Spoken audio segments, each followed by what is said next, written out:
Meus amados, eu quero convidá-los a abrirem as suas Bíblias lá no livro de Daniel, capítulo 10. Daniel, capítulo 10, versículo 1 a 21. Eu gostaria que você mantivesse a sua Bíblia aberta no capítulo 10, nesse texto que haveremos de ler. No ano terceiro, ou no terceiro ano de Ciro, rei da Pérsia, foi revelada uma palavra a Daniel, cujo nome é Beltesazar. A palavra era verdadeira e envolvia grande conflito. Ele entendeu a palavra e teve a inteligência da visão. Naqueles dias, eu, Daniel, pranteei durante 3 semanas. Manjar desejável não comi, nem carne, nem vinho entraram na minha boca, nem me ungi com óleo algum, até que passaram as 3 semanas inteiras. No dia 24 do primeiro mês, estando eu à borda do grande rio Tigre, levantei os olhos e olhei, e eis um homem vestido de linho, cujos ombros estavam cingidos de ouro puro de Ufaz. O seu corpo era como berilo, o seu rosto como um relâmpago, os seus olhos como tochas de fogo, os seus braços, os seus pés brilhavam como bronze polido, e a voz das suas palavras era como um estrondo de muita gente. Só eu, Daniel, tive aquela visão. Os homens que estavam comigo nada viram. Não obstante, caiu sobre eles grande temor, e fugiram e se esconderam. Fiquei, pois, eu só, e contemplei esta grande visão, e não restou força em mim. O meu rosto mudou de cor e se desfigurou, e eu não retive força alguma. Contudo, ouvi a voz das suas palavras, e ouvindo-as, caí sem sentido, rosto em terra. E eis que certa mão me tocou, sacudiu-me, e me pôs sobre os meus joelhos e as palmas das minhas mãos. Ele me disse: Daniel, homem muito amado, está atento às palavras que te vou dizer. Levanta-te sobre os pés, porque eis que eu te sou enviado. Ao falar ele comigo esta palavra, eu me pus em pé, tremendo. Então ele me disse: não temas, Daniel, porque desde o primeiro dia em que aplicaste o coração a compreender e a humilhar-te perante Deus, foram ouvidas as tuas palavras, e por causa das tuas palavras é que eu vim. Mas o príncipe do reino da Pérsia me resistiu por 21 dias. Porém Miguel, um dos primeiros príncipes, veio para ajudar-me, e eu obtive vitória sobre os reis da Pérsia. Agora vim para fazer-te entender o que há de suceder ao teu povo nos últimos dias, porque a visão se refere a dias ainda distantes. Ao falar ele comigo estas palavras, dirigi o olhar para a terra e calei. E eis que como uma semelhança dos filhos dos homens, me tocou os lábios. Então passei a falar e disse àquele que estava diante de mim: meu Senhor, por causa da visão me sobrevieram dores, e não me ficou força alguma. Como pois pode o servo do meu Senhor falar com o meu Senhor? Porque quanto a mim, não me resta já força alguma, nem fôlego ficou em mim. Então me tornou a tocar aquele semelhante a um homem, e me fortaleceu. E disse: não temas, homem muito amado, paz seja contigo, sê forte, sê forte. Ao falar ele comigo,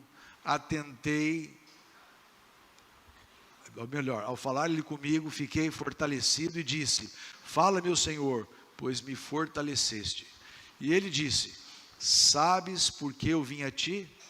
Eu tornarei a pelejar contra o príncipe dos persas, e saindo eu, eis que virá o príncipe da Grécia. Mas eu te declarei o que está expresso na Escritura da verdade, e ninguém há que esteja ao meu lado contra aqueles a não ser Miguel, vosso príncipe. Querido Deus e eterno Pai, estamos diante da Tua palavra para expô-la aos Teus servos nessa noite. Fale, Senhor, ao nosso coração e usa-nos conforme o Teu querer. É o que nós rogamos em nome de Jesus. Amém. De linhagem real, extremamente culto, sem defeito físico ou moral, doutor em cultura e língua caldaica, profundamente zeloso em seu relacionamento com Deus, o profeta Daniel, cerca de 560 anos antes de Cristo, ele foi assessor de absoluta confiança de Nabucodonosor e Belsassar, reis da Babilônia, e Dario e Ciro, reis da Pérsia. Ocupou cargos importantíssimos na esfera política do vasto império babilônico. Homem de oração, conforme revelam os textos de Daniel, capítulo 2, versículo 17 a 18, Daniel, capítulo 6, verso 10, Daniel, capítulo 10, verso 12. Também um homem humilde, conforme revelam os textos de Daniel, capítulo 2, verso 26 a 28, capítulo 2, verso 30, capítulo 10, verso 12. Daniel, meus irmãos, se tornou famoso pelas suas interpretações e sonhos e pesadelos do agitado Nabucodonosor. Nas suas revelações e visões, destacava-se sempre a soberania de Deus, que estava acima de qualquer pessoa ou governo, por mais importante e poderoso que ele fosse. Há uma experiência interessante e curiosa ocorrida em uma de das suas visões, é o que nós lemos aqui no capítulo 10, verso 10, que eu gostaria de colocar em tela novamente. Ali o texto está dizendo: eis que certa mão me tocou, sacudiu-me e me pôs sobre os meus joelhos e as palmas das minhas mãos. Amados, Deus estava agora no momento com as situações com dos reis da Pérsia, com os príncipes da Pérsia, e também logo viria o príncipe da Grécia. Nós vemos que agora Daniel recebe uma visão. E essa visão, meus irmãos, quase o estraçalha, quase o faz totalmente, como se diz, quase totalmente sem forças e quedado ao chão. O texto mostra, no verso 9, que diante da visão e das palavras de Deus, ele caiu adormecido em terra, e aí nós podemos ver que o contato de Deus, através da sua palavra, leva-nos como crentes sinceros a ver a nossa incapacidade e pequenez diante do Deus infinito, fazendo-nos desfalecer. Apesar de ter uma comunhão profunda com Deus, apesar de ser um homem de oração, um homem humilde, um homem temente a Deus, um homem através do qual Deus operava grandes maravilhas, mas ainda naquela visão, diante desse Deus maravilhoso, ele cai por terra, ele sente o poder de Deus na sua vida, fazendo-o desfalecer. Mas desse texto, eu gostaria de tirar algumas observações para nós como cristãos em Cristo Jesus, mas a qual nós deveremos aqui observar os métodos terapêuticos que Deus usa nos seus servos, naqueles que são seus. Não sei se você já teve experiências profundas com Deus, mas busque ter experiências profundas com Deus. Não seja apenas um crente racional, aonde que você apenas olhe para a palavra de Deus e compreenda, mas busque uma presença mais contagiante, mais profunda de Deus na sua vida. Assim como Daniel teve esse momento com Deus, tenha um momento onde você sinta a glória de Deus tão forte na sua vida que te faz cair no chão. Primeiro método que Deus usa, meus irmãos, um método eficiente, é o toque divino. O versículo 10 diz assim: certa mão me tocou. Certa mão me tocou. O toque de Deus, meus irmãos, ele é extremamente necessário. Às vezes na nossa vida nós precisamos do toque de Deus. Às vezes, queridos, nós estamos meio apáticos, nós estamos um tanto quanto perdidos diante de determinadas circunstâncias e nós precisamos do toque de Deus. Esse toque, meus irmãos, é importante demais, é extremamente necessário. Por meio desse toque, por meio desse contato de Deus com o homem, inicia e reinicia uma vida de fé.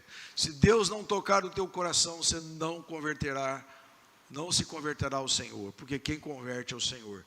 É Deus que trabalha na sua alma, Deus que te traz a presença dEle, Deus com a sua mão toca e faz se revelar através das Escrituras a você. Ou Ele inicia uma jornada de caminhada cristã, ou Ele reinicia se você tiver um tanto quanto apático na sua vida espiritual, andando, cambaleando, rastejando, sentindo assim um tanto quanto frouxo espiritualmente. Também o toque divino, ele nos acorda para Deus, ele nos revela que existe alguém que é poderoso, que está acima de nós. Também, meus irmãos, o toque divino nos leva a um relacionamento com Deus. O toque divino nos aproxima de Deus. Trata-se, meus irmãos, de uma experiência mística, real e de excelentes resultados, que não deixam a menor dúvida. Quando somos tocados por Deus, nós sabemos que estamos sendo tocados por Deus.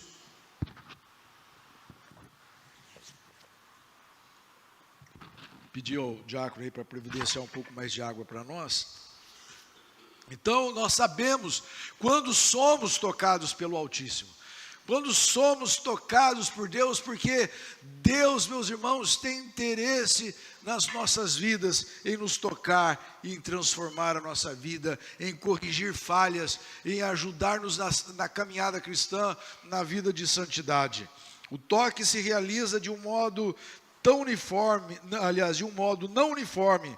Pode ser por meio da palavra, de um cântico, de uma emoção vivida, de uma experiência amarga, sofrida, de uma surpresa agradável, de um sentimento insuportável de culpa pelo pecado, de uma sensação absoluta de perdão, de uma mudança brusca no pensamento, ou então na observação de coisas passadas, no contato com a palavra de Deus, de um momento de oração, entre outros. Vemos o Senhor tocando Elias no deserto, após uma grande vitória no Carmelo, no qual, após ter ouvido a mensagem de que a rainha estaria ao seu encalço, ele fugiu para o deserto e pediu a morte, mas Deus precisou lá reanimá-lo. Às vezes você está precisando desse toque de Deus, de reânimo na sua vida espiritual, de levantar-se, de colocar-se em pé novamente. Amados, nós vemos também o Senhor tocando Davi, quando pecou, o pecado de adultério com Batseba, e levando ao arrependimento, quando levou Natã, o profeta, para fazer com que ele vislumbrasse a hediondez do seu pecado e clamasse por misericórdia a Deus. Às vezes você precisa ser tocado, às vezes você está tão insensível ao teu pecado, às vezes você está tão insensível em relação às coisas que você faz, que desonram o Deus verdadeiro, que Deus precisa te tocar, precisa te quebrantar. Nós vemos também o Senhor tocando Pedro junto ao mar da Galileia, após tê-lo negado, por ocasião em que Cristo fora levado preso para a casa do sumo sacerdote. Mas nós vemos que quando ele se lembra, quando ele ouve aquele som do galo a cantar, então ele se lembra das palavras de Jesus, e ele se arrepende amargamente daquilo que ele fez. mas já não tinha como voltar. Mas aí Deus o restaura lá junto ao lago da Galileia. Quando Deus, através do seu poder e graça, o abençoa, o toca ali naquela praia. Amados, vemos o Senhor tocando o grande reformador do século XVII, Martinho Lutero, com a sua palavra revelada lá no texto de Romanos capítulo 1, versículo 17, onde diz que o justo viverá por fé. Aquela palavra, meus irmãos, incendiou o coração de Martinho Lutero, um monge agostiniano, um homem que vivia com um peso danado, com uma culpa terrível sobre a sua vida. Ele tinha medo de que Deus viesse e o tomasse, porque ele sentia que ele precisava fazer muito mais coisas para conseguir a salvação. Mas ele descobre que a salvação é pela fé em Jesus Cristo, e ele descansa nisso, e ele faz aquilo que ele não gostaria de fazer, mas infelizmente a situação o levou a fazer, que foi romper com a Igreja Católica Romana, e assim ter a reforma protestante do século XVII. O objetivo do toque é fazer-nos sentir que Deus está próximo, não está longe. Ele está junto de você, que não nos abandonou, mas está ao nosso lado para nos animar diante das circunstâncias funestas que a vida nos coloca. Disse Jesus: eis que estou convosco todos os dias, até a consumação dos séculos. Mateus capítulo 28, verso 20. É necessário sentir o toque da sua vara, é necessário sentir o toque do seu cajado, a sua vara nos corrigindo, o seu cajado nos libertando, nos ajudando, nos atraindo com o seu amor, nos livrando de situações periclitantes. Esse é o sentido da vara e do cajado de Deus. É necessário, quando parece não haver mais esperança, quando nós passamos pelo vale da sombra da morte, é necessário sentir o toque do cajado e da vara de Deus. Você tem experimentado o toque de Deus na sua vida? É uma incrível terapia. Mas em segundo lugar, meus irmãos, há um outro método terapêutico de Deus, que está nesse versículo do versículo 10. Diz aí o versículo 10: eis que certa mão me tocou, e depois o que mais? Sacudiu-me. Meus irmãos, o que Daniel quis comunicar é que Deus nos balança por inteiro. Ele não apenas toca, mas ele sacode.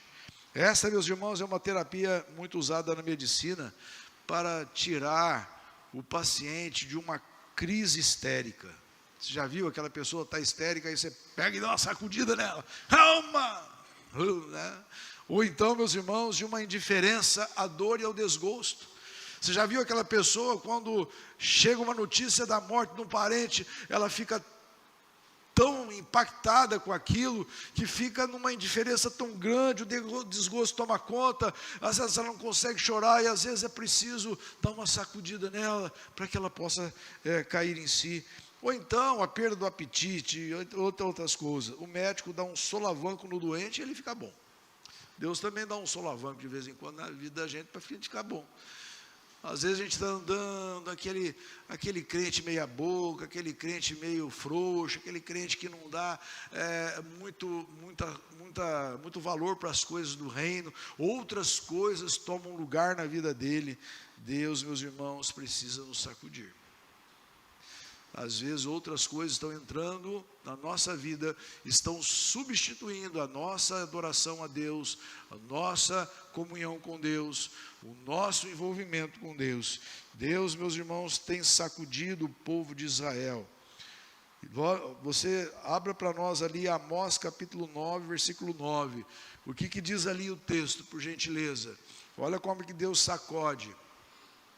Amós 9:9, seguido depois de Abacuque 3:6. Porque eis que darei ordens e sacudirei a casa de Israel entre todas as nações, assim como se sacode o trigo no crivo, sem que caia na terra um só grão. É preciso sacudir a casa de Israel, é preciso sacudir a igreja, É preciso que a igreja acorde para a realidade que nós vivemos nos dias de hoje. Não é só a realidade política, não, meus irmãos. É uma realidade cada vez vaticinada, ou melhor, uma realidade vaticinada, ou seja, profetizada nas Escrituras Sagradas, que o amor se esfriaria de muitas nações e haveria guerras sobre guerras, e assim nós poderemos ver que muitas coisas começarão então a crescer, coisas que vão contra os princípios do reino de Deus. Meus irmãos, olha só o que diz Abacuque, capítulo 3, verso 6. Ele para e faz tremer a terra, olha e sacode as nações, esmigalham-se os montes primitivos, os outeiros eternos se abatem, os caminhos de Deus são eternos. O terremoto na cidade de Filipos, na Grécia, balançou não só os alicerces da prisão onde Paulo e os demais companheiros, e Silas e os demais companheiros se encontravam, mas também balançou por completo, sacudiu por completo o coração daquele carcereiro que acabou se tornando cristão, conforme narra-se o texto de Atos capítulo 16, versículo 26 a 34. O homem é sacudido em suas bases quando adoece e vê a morte se aproximar. O homem é sacudido quando localiza o vazio interior, não obstante a riqueza do exterior. Às vezes, meus irmãos, o homem é tão rico, ele é tão poderoso, mas quando Deus sacode, ele enxerga o seu vazio interior. Também, meus irmãos, o homem é sacudido quando sente que tudo é vaidade, numa eterna mesmice debaixo do sol. Às vezes ele acha que ele leva vantagem nessa vida, mas a vida é a mesma coisa para todos. Como nos diz o texto de Eclesiastes, é a eterna mesmice. Sempre tem uma pessoa que nasce, sempre tem uma pessoa que morre, sempre tem uma pessoa que casa, tem outra que divorcia, tem outra que viaja, e assim, meus irmãos, assim como a água volta para o mar, e o mar volta novamente a abastecer as fontes para nosso bem-estar, assim, a palavra de Deus, quando o homem percebe que tudo é a mesma coisa, a eterna mesmice, ele começa a perceber que a sua vida não tem sentido se não tiver Jesus, se não tiver Cristo na sua vida. Meus irmãos, o homem é sacudido quando ele se decepciona com o valor relativo dos bens de consumo e do próprio dinheiro. Ele também é sacudido quando atravessa um desastre econômico e não enxerga qualquer solução a curto ou longo prazo. Então ele é sacudido, ele vai lembrar-se que existe um Deus que ele dizia crer e acreditar, mas quando tudo estava bem, esse Deus estava distante. Mas quando veio a desgraça, ele lembrou-se desse Deus. Meus irmãos, Deus sacode o homem que percebe que desceu demais na escala de valores morais e não sabe mais voltar. E aquele homem ou aquela mulher que está caminhando para o pecado e está cada vez mais envolvido com o pecado, e parece que o pecado, os laços, os tentáculos do pecado o secam e o abraçam de tal forma que ele não consegue sair. Mas é quando Deus o sacode, ele enxerga até onde ele desceu, e ele clama a Deus, e Deus vem ao seu encalço e ao seu encontro. Meus irmãos, o homem também é sacudido quando toma consciência de que é escravo de bordéis, do fumo, do álcool e das drogas. Ele também, meus irmãos, é sacudido quando acorda para o fato de que, por seu descuido, perdeu o cônjuge e os seus filhos. Também, meus irmãos, o homem é sacudido quando descobre a falta que Deus lhe está fazendo e reconhece que o abandono teórico ou prático de Deus foi o seu desastre básico. Meus irmãos, a sacudidela de Deus é fantástica. Ah, se Deus pudesse me sacudir todos os dias. Ah, se Deus pudesse sacudir vocês, queridos, todos os dias. Ah, se nós clamássemos, Senhor, sacode-me, porque eu preciso ser despertado para as realidades prementes do Teu reino, para poder Te servir melhor, para Te amar melhor, para poder ter experiências melhores contigo. A sacudidela de Deus, meus irmãos, é fantástica. Serve para agitar, para acordar, para arrancar o homem de um estado de apatia e inércia, para um estado de alegria e entusiasmo, para livrá-lo do pecado e transportá-lo para uma outra esfera da vida. A palavra de Deus, lá no Salmo 40, verso 2, diz assim: tirou-me de um poço de perdição, de um tremedal de lama, colocou-me os pés sobre uma rocha e me firmou os passos. Oh, quantas vezes teremos que ser sacudidos para acordarmos e ouvirmos a voz de Deus. Às vezes, meus irmãos, não adianta o pastor chegar lá e falar: meu querido, você está precisando se envolver mais com a igreja, você está precisando mais de orar, você está precisando mais de servir ao Senhor, você está precisando mais de viver a palavra de Deus. É preciso Deus sacudir, porque não adianta o pastor falar, não adianta a liderança falar, é preciso Deus sacudir a igreja para um avivamento genuíno. Quantas vezes, meus irmãos, precisamos ser sacudidos para vermos o pecado em nós, o comodismo em nós, a nossa infidelidade, a nossa indisposição em servir ao reino de Deus, a nossa postura que compromete o nosso testemunho como cristão e a honra de Cristo. Quantas vezes você já foi sacudido por Deus? E por último, meus irmãos, o texto diz: eis que certa mão me tocou, sacudiu-me e me pôs sobre os meus joelhos e as palmas das minhas mãos. O outro método terapêutico de Deus é o rebaixamento para a exaltação. E me pôs sobre os meus joelhos e as palmas da minha mão. É levantar-se aos poucos para que não se glorie sem dar a glória devida a Deus. Às vezes, meus irmãos, existem pessoas que têm um encontro com Deus ou passam por uma experiência tão profunda com Deus que elas se julgam superiores às outras pessoas.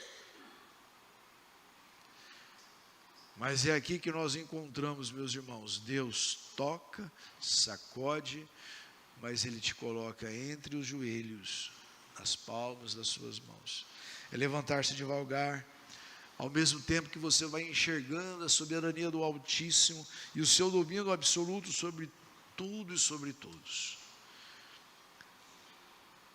As visões que Paulo teve não o fizeram superior a ninguém. Pelo contrário, ele chegou à conclusão de que miserável homem que sou, quem me livrará do corpo dessa morte. Ele dizia que dos pecadores ele era o principal.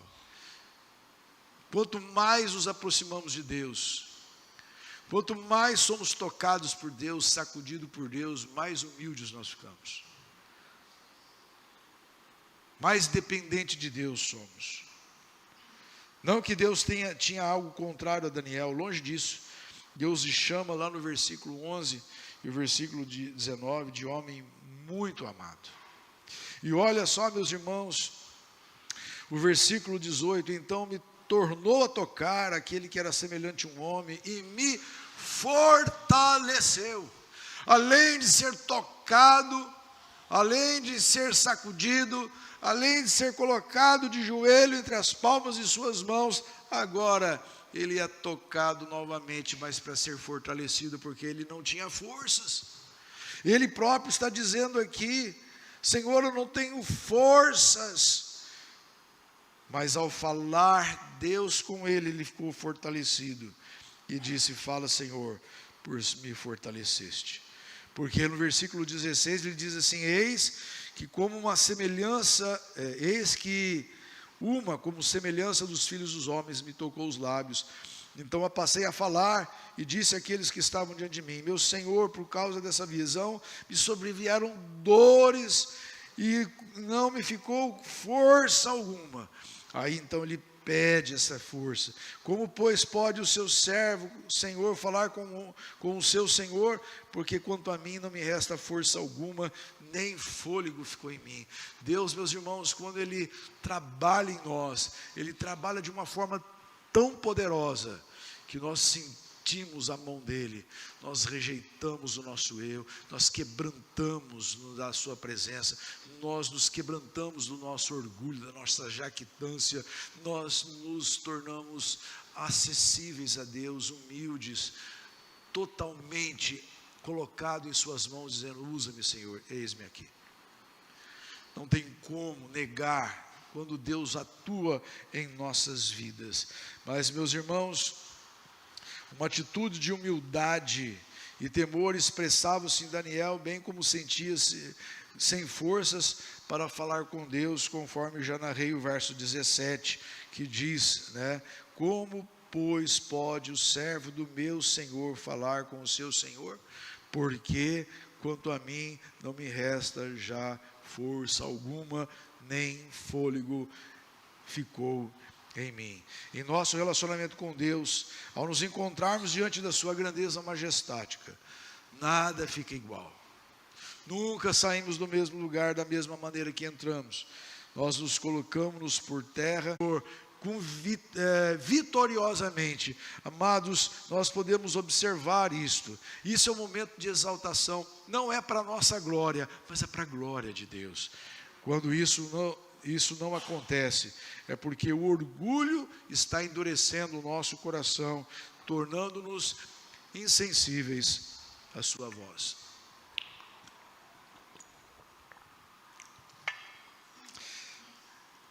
Temos algumas aplicações práticas para isso nessa noite, queridos. A primeira coisa é responder uma pergunta: quantas vezes Deus tem nos tocado, sacudido e rebaixado para um maior burilamento, um aperfeiçoamento das nossas vidas? Quantas vezes Deus tem te tocado? Você sai da igreja, vai para casa, vive a sua vida rotineira, mas talvez você não busque a Deus em oração, não lê mais a Bíblia, não vive uma intimidade com Deus. Aí não tem mais forças para voltar no final de semana para um culto de adoração. Sabe por quê? Porque nós vamos nos relaxando. E é isso que acontece quando nós não somos sacudidos por Deus, nós não somos tocados por Deus, nós não somos aperfeiçoados. Deixemos-nos ser tocados por Deus com o seu toque divino profundamente transformador. Diga para Deus: Senhor, toca o meu coração, sacode-me, Senhor. Talvez você precisasse ter entrado hoje nesse tempo para ser sacudido por Deus por essa palavra. Que Deus te venha sacudir a sua vida de tal forma que você venha sair dessa noite uma outra pessoa, um outro homem, outra mulher.